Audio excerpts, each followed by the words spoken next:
એ છે કે special intensive રિવિઝનની જે કામગીરી છે છેલ્લા 4 તારીખથી આપણે સતત જે આખું તંત્ર છે એમાં લાગેલું છે અને એમાં એક સારી કામગીરી આપણે જે છે સુરતમાં ઓલમોસ્ટ 100% સુધીની આપણી કામગીરી સુધી પહોંચી શક્યા છીએ. આજની પ્રેસ કોન્ફરન્સનો હેતુ એ છે કે 2-3 વસ્તુ હતી કે આપણે અત્યાર સુધી 73.65 જેટલા વોટર સુધીના ફોર્મ્સ આપણી પાસે પરત આવ્યા છે.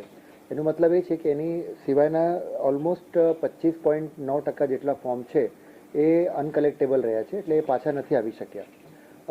કમિશનની સૂચનાથી અમે ગઈકાલે બધા BLO શ્રી મારફત એવા જેટલા પણ અબસેન્ટ, ડેડ, શિફ્ટેડ વોટર્સ હતા એમની યાદી છે પોલિટિકલ પાર્ટીઝના જે બૂથ લેવલ એજન્ટ છે એમને સોંપી છે અને એ સેમ યાદી છે આપણે કલેક્ટર ઓફિસની જે વેબસાઇટ છે એમાં પણ મૂકી છે. એટલે બધી જાહેર જનતાએ જોઈ શકશે કે જેટલા જે ફોર્મ્સ છે ઓલમોસ્ટ અરાઉન્ડ 12,68,000 જેટલા ફોર્મ્સ છે એ ફોર્મ્સ જે કયા લોકોના ફોર્મ્સ પાછા નથી આવી શક્યા એની બધી જ એ ટોટલ યાદી છે નામ સાથે આપણે પાર્ટ વાઇઝ એમાં મૂકી છે આપણા વેબસાઇટ ઉપર.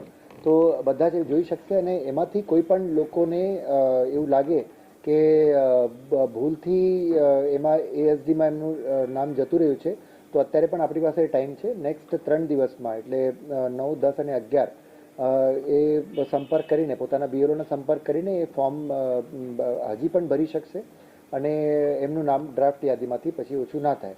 જો 3 દિવસમાં આમાંથી ફોર્મ્સ પાછા નહીં આવે તો એ બધા જ નામો જે છે ડ્રાફ્ટ યાદીમાંથી નીકળી જશે.